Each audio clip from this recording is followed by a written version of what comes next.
The Hadia Development Organization is an NGO, non-government, non-profit organization whose founder is Dr. Warsame Cabdirisaaq.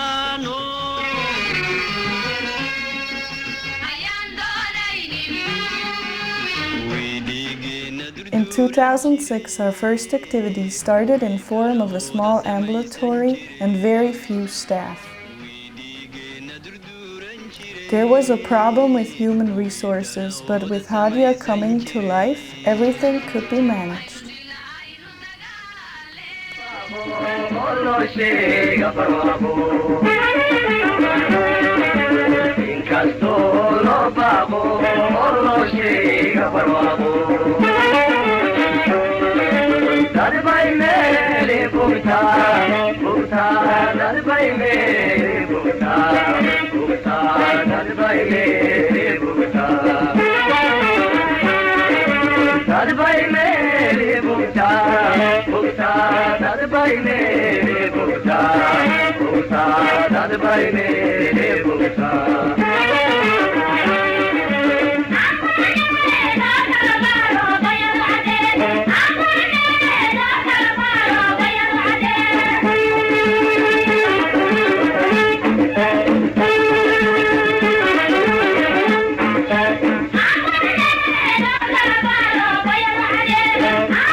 In February of 2006, there was a war eruption between two clans, which turned out to become one of the greatest challenges we had to face.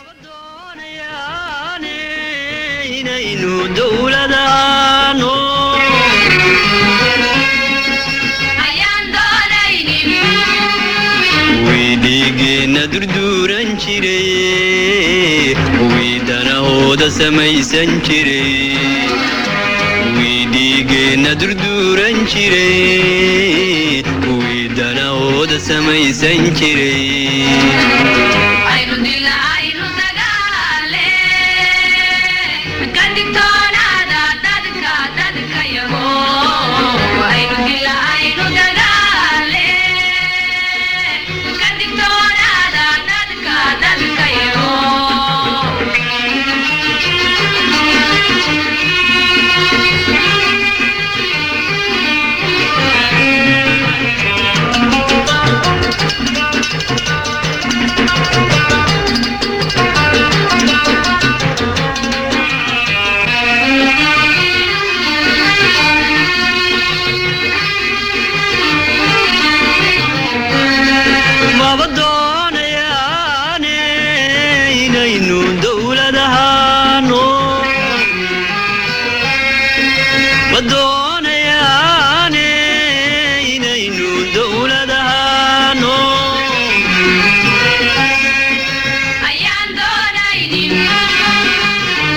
Somali dulaysan jiray, wii qabiilka ku doodi jiray.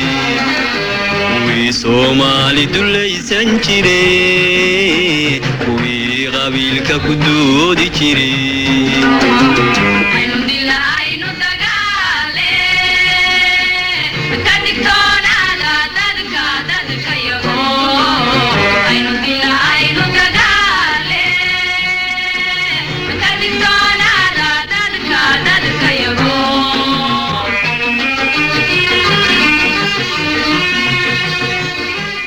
Due to the situation, there was a lack of medical equipment and drugs. But with the little that was available, Hadia Hospital could manage. For a long time, Hadia was dreaming of building a hospital. This dream became true when the German engineer Rudi Brian came to Caabudwaaq. He started to build up the hospital after receiving support from different sources such as the Swiss government and several other foundations.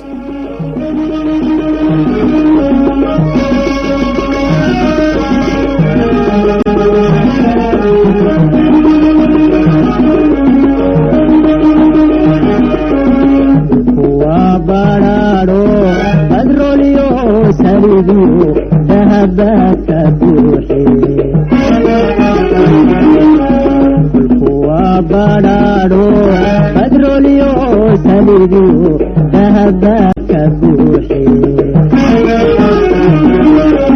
haddaad badhan weydaan barbaryayaa filanina haddaad badhan weydaan barbaryayaa filanina baryooyinaad ku dheeritaan dhaqaalahana badisaan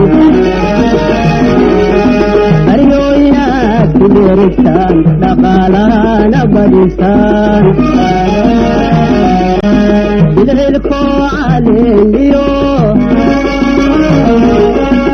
meel baad ku yaalo iyuhuna u muuqdaan isla baadidoyo bicibka isla waaye isla baadidoyo bicibka isla waaye waqtiga isbedelayo cilmiga badweyno badownimada ma